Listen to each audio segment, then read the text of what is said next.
बांग्लादेश में हालात काफी बिगड़ चुके हैं। आरक्षण के खिलाफ छात्र संगठनों का प्रदर्शन लगातार जारी है।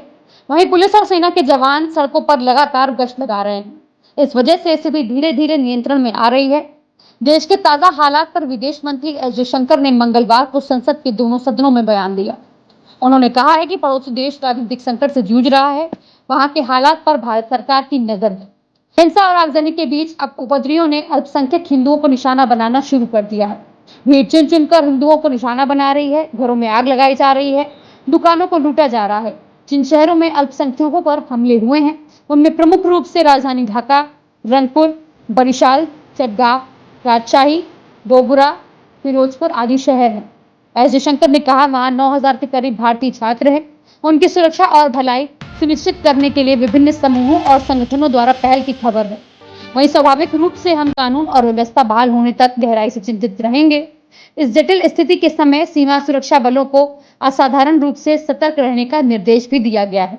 पिछले 24 घंटे में हम ढाका में अधिकारियों के संपर्क में हैं। बांग्लादेश के हालात पर विश्व हिंदू परिषद यानी कि वीएचपी के अंतर्राष्ट्रीय कार्याध्यक्ष आलोक कुमार ने प्रतिक्रिया दी है। उन्होंने कहा है, बांग्लादेश में जो अराजकता फैली है वो भारत के लिए भी चिंता का विषय है। हमारे लिए यह बड़ी चिंता की बात है कि बांग्लादेश में हिंदुओं और सिखों सहित अल्पसंख्यकों, उनके व्यापारिक प्रतिष्ठानों और मंदिरों और गुरुद्वारों को नुकसान पहुंचाया गया है। अल्पसंख्यकों का सम्मान और संपत्ति सुरक्षित नहीं है। India-Bangladesh relations have been exceptionally close for many decades over many governments. Concern about recent violence and instability there is shared across the political spectrum. Since the election in January 2024, there has been considerable tension, deep divides, and growing polarization in Bangladesh politics. This underlying foundation aggravated a student agitation that started in June this year. There was growing violence, including attacks on public buildings and infrastructure, as well as traffic and rail obstruction. क्या distress आ रही हैं, आप उनको respond भी कर रहे हैं, क्या बोलना चाहेंगे? मैं ये कहना चाहूंगा कि वहां पे जो अनिश्चितता है, जो एनार्की है और जो लॉलेसनेस है, ये भारत के लिए भी एक बहुत बड़ी चिंता की बात है।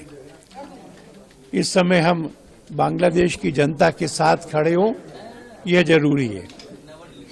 हमारा ये भी एक बड़ा कंसर्न है कि इस पूरे आंदोलन में जो वहाँ की माइनॉरिटीज हैं, पर्टिकुलरली हिंदू और सिख, उनके कमर्शियल एस्टेब्लिशमेंट्स, उनके घर, उनके पूजा स्थान, मंदिर और गुरुद्वारे, उन पर भी हमला करके उनको नुकसान पहुंचाया गया है।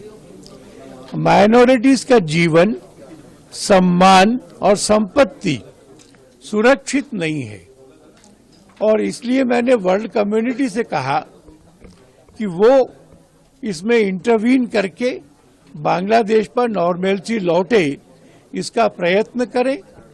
मैंने भारत सरकार से कहा कि हर संभव कदम उठाएं कि वहां का हिंदू और बाकी माइनॉरिटी सुरक्षित रहे और ये भी कहा कि सीमाओं पर दोबारा से इसकी आड़ लेकर के बड़ा अतिक्रमण न हो सके, इसलिए सीमाओं को पक्का सील रखा जाए।